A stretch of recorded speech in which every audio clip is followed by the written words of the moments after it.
How you doing, guys? This is Matthias Atva from Dee Rek Dreadnought, your Dreadnought PS4 replay guy. I thought we would do something a little different today and expand upon basic Dreadnought strategy and tactics with this Advanced Tactics video on the art of the counterattack.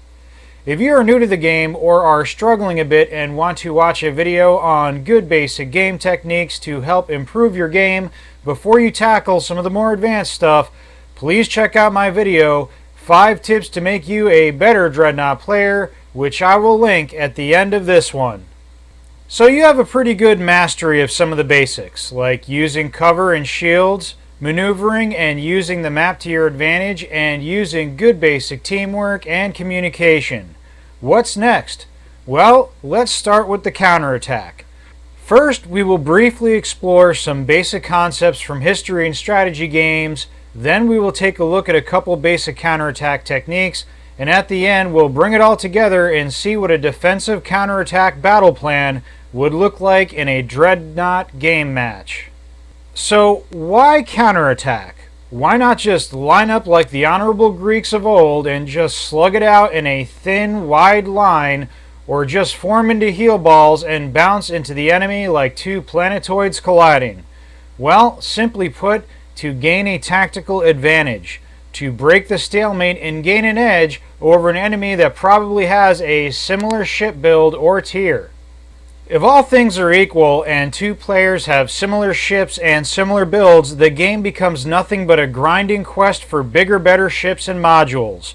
What separates Dreadnought from other games like Star Trek Online, real-time strategy games, or tabletop games is that your ship and equipment are not the only factors in gameplay. Timing, accuracy, maneuvering, and skill all factor in and can turn the tables on an equal or even superior opponent. And let's be honest, you don't want a fair and honorable fight. You want to use every advantage you have to survive and win. Not only does this make your game more enjoyable, but also enables you to gain more experience faster and grind less. The counterattack gives you the element of surprise when your enemy is focused elsewhere and gives you the ability to dictate the terms of an engagement when you are ready instead of handing the initiative over to your enemy or leaving it to chance. So what separates a counterattack from a stealthy offensive attack? To perform a counterattack, you must entice your enemy into a situation that gives you an advantage. In game terms, this translates to one of two things: bait or open ground. Bait is easy enough. This could be your command ship in Onslaught, a control point in Conquest, or a tactical or artillery cruiser teammate in Team Deathmatch. So what the heck am I talking about when I say open ground? Well, military history and game theory shows that inexperienced or overeager opponents will try to occupy any area or flank that is not occupied by their enemy. If an area of the map or a flank holds little value to you, you can surrender that open ground to draw your enemies closer to you or into a prepared ambush. Alexander the Great at the Battle of Gaugamela proved this by setting his flank into what's called a defensive oblique, which is a fancy way of saying he told his left side of his army not to move forward, but to instead stay still in a diagonal line pointed backwards to make sure no one got behind them. He used this tactic to draw out the fast-moving Persian chariots that would have made mincemeat of his troops if they had met in the open field in the middle. When the Persian chariots charged into the open ground and crashed into Alexander's left side, they got too far ahead of the rest of the Persian army. Without the help of the Persian infantry to cover their vulnerable backs, the Persian chariots were surrounded by the Macedonians and Greeks and were quickly destroyed. This removed a huge threat to Alexander's mainly foot soldier army and helped him to eventually win the battle. Okay, enough about history for now. Let's look at some basic counterattacking techniques. First, the basic ambush, or what I like to call the bushwhack. One of my favorite maps for the early bushwhack, and one of the easiest examples to demonstrate, is on Elysium, but this can be done on many other maps like Rings of Saturn or Kappa Base as well. This works especially well in Onslaught mode, but also can be done in any game mode. Instead of racing out to meet your enemy in the middle of the map or in front of your command ship, simply race near your command ship, using cover and staying out of sight as best you can, and find a good hiding spot where you can observe enemy ships while still keeping out of view. On Elysium, I like to use this valley on this hill close to your spawn, and on Rings I like to use this little structure here behind the command ship. One of my other favorite ambush points is the tunnel on the coast of Kappa Base, but there are many other spots on all the Dreadnought maps. When the enemy comes to or attacks your bait, simply spring your little trap when you believe the enemy is distracted. Let's watch a couple clips of some of my better ambushes. Enemy vessel. We've got a lock. Hammerhead locked. Launching hammerhead. Scratch another enemy. That destroyer is scrap, Captain. Understood. Swapping to primary weapons, Captain.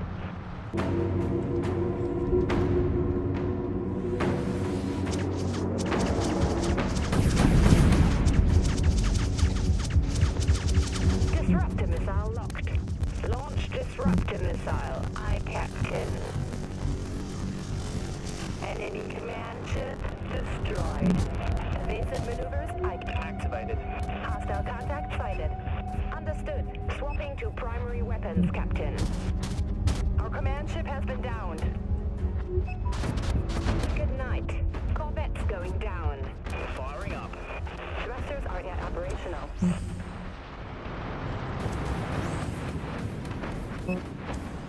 Thanks, Captain.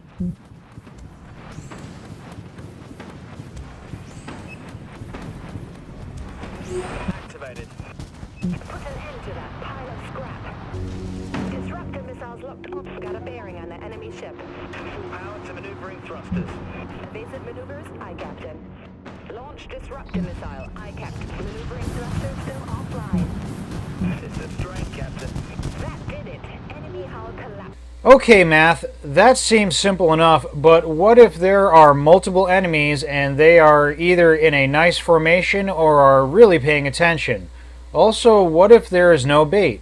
Well, it just so happens I have another cool basic counterattack technique, which I like to call the question mark maneuver. So you see 2 to 3 ships and they are not engaged, pretty close together in a line, and seem to be on the lookout for trouble. This is where you surrender open ground. Instead of meeting the first ship in the formation head-on, you give way and move off to the side while remaining hidden. You continue moving to the side and towards the last ship of the formation and let the lead ship pass you by or engage other friendlies. When you pass the last ship in the enemy formation, you pull a quick 180 and engage the last ship from behind. After dispatching your foe using surprise and a good alpha strike, you quickly move on to the next closest ship, ambushing them before they know what really happened and can react properly. By this point, the first ship may have figured out your little tactic, but maybe not, and maybe it's already too late. If you lost your advantage, simply run away and regroup. Or perhaps other friendlies that started out behind you have already engaged the lead ship, and you can join the fight to finish them off. You can use this maneuver in either direction to form a question mark or a reverse question mark. This tactic works best when using mountains, cliffs, or asteroids. Let's watch a couple more clips. Hostile contact sighted.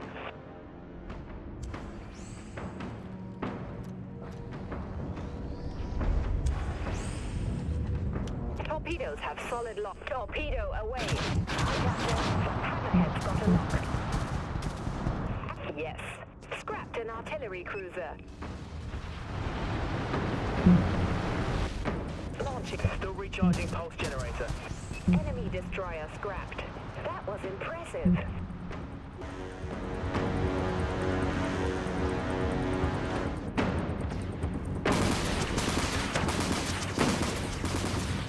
Enemy ships going down. Thrust amplifiers kicking in now, Captain.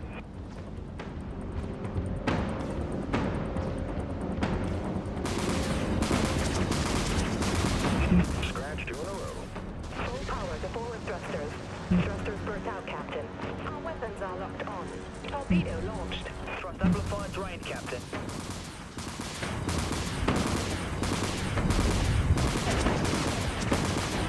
Enemy warheads locked on our position. Contact eliminated. So I'm sure a couple of you are now saying, wait Math, that's fine for solo lone wolf play or faster ships, but what about team play or slower ships? Don't worry, good old Math has you covered.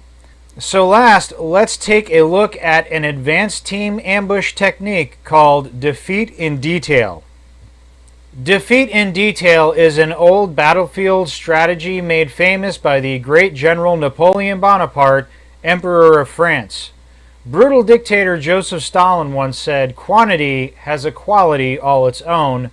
No matter how good the player or the ship, if that player is outnumbered by multiple enemy players, they are really going to have a tough time and probably lose. But how do you outnumber your opponent if every Dreadnought fight is an even 8v8 in each match?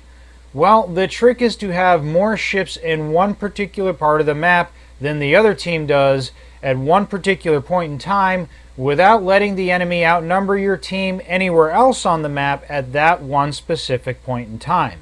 This is Defeat in Detail. Napoleon used to take on armies the same size as his or much larger by grouping his army into many smaller formations and avoiding a big brawl in the center of the battlefield. He would often group his troops into 2,000 to 5,000 soldier divisions and move them to strategic points on the battlefield while mutually supporting each other. He would wait for the enemy to take ground or a bridge or a town with about 5,000 to 10,000 troops and then ambush them with 2 to 4 of his smaller, more nimble forces working together. By the time the enemy responded and sent more troops, it was too late. The enemy force was annihilated, and Napoleon's small units had regrouped or moved to another place in the battle. After destroying a few sections of the enemy force, and once the enemy army was smaller than his army as a whole, he would later regroup his army for a big finish at the end and smash the now smaller enemy army with superior numbers. The Scottish commanders Robert the Bruce and William Wallace, the real William, not the Hollywood version, also used Defeat in Detail to win Scottish independence. Both commanders used small pike formations called schiltrons to separate and isolate English cavalry units from the English army and each other and then surround and annihilate them. William Wallace did this very effectively at the Battle of Stirling Bridge. So now let's take a look at a small scenario with even ships and teams on Ryugu Haven, with red team charging ahead without any real strategy and blue team using advanced counterattack techniques to gain the upper hand in this otherwise even fight. First, the blue team is going to communicate and group up into smaller but more effective groups and formations instead of just recklessly charging in. In the upper left corner on blue's right flank, blue team is going to create a denied flank. A denied flank is a term used that may not make sense at first. To deny a flank doesn't mean to meet the enemy in hopes of denying them the territory of your flank.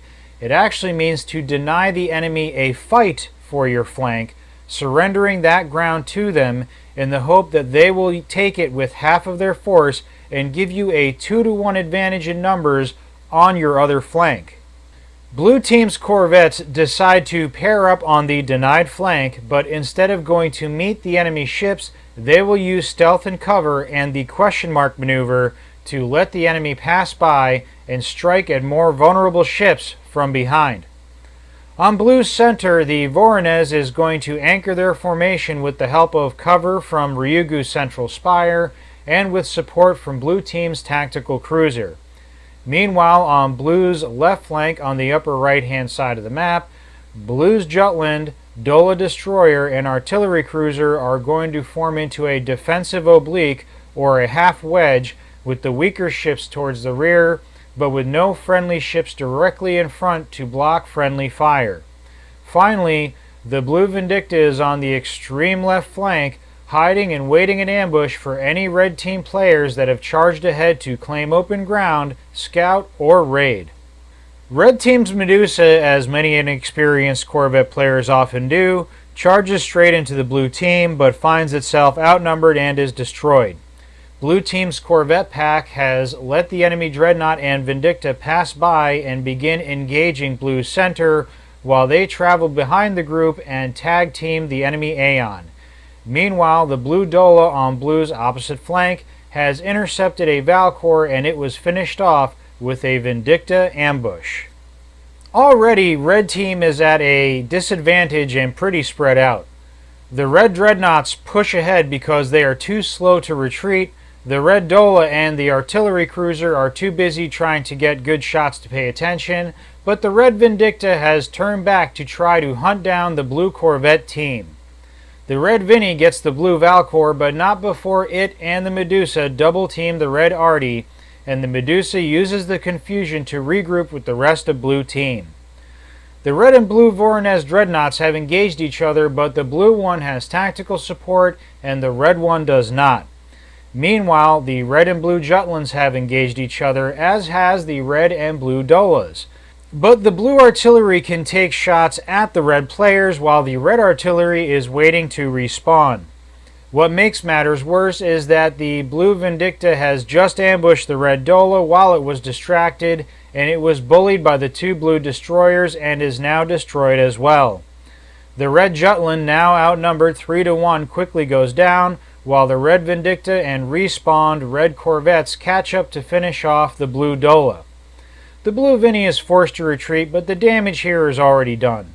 The Red Voronezh is about to go down, and even though the Red Vinny is still in play and the Red Team is respawning, their team coherency is already broken. They are all arriving at various fights piecemeal and outnumbered. Blue Team has regrouped and their ships have respawned as well, and now they just have to wait for the enemy to show up one or two at a time. The situation for Red is almost hopeless, as they only have 8 points and Blue has 28, and one or two of the Red players may even have quit the match by this point. Red Team really has to rally and pull some magic trick out of their hats to win this match, or it's all over.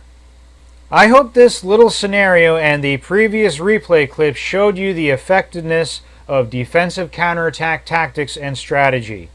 By using bait or luring reckless enemy players into claiming open ground without the support of their teammates, you can spring ambushes and counterattacks on them and put the enemy team at a numerical disadvantage. Once you outnumber your enemy, you can divide and conquer by focusing superior numbers and firepower on smaller enemy groups and destroy them in detail. Once your team gets a lead over the enemy, you can regroup and wait for enemy ships to respawn and show up one or two at a time. They will be under pressure to catch up in points, forcing them to come to you and maybe making mistakes. Then you can continue to counterattack their desperate pushes until they either wise up or you have won the game. I hope you enjoyed this look into more advanced Dreadnought tactics. If you enjoyed this video, please like, share, and leave a comment. If you know someone who loves to play Dreadnought but is struggling, please share them a link to this and all my other Dreadnought tips videos found on my Dee Rek Dreadnought YouTube channel. Well, that's it from me for now, and I'll see you soon in Sinley Bay.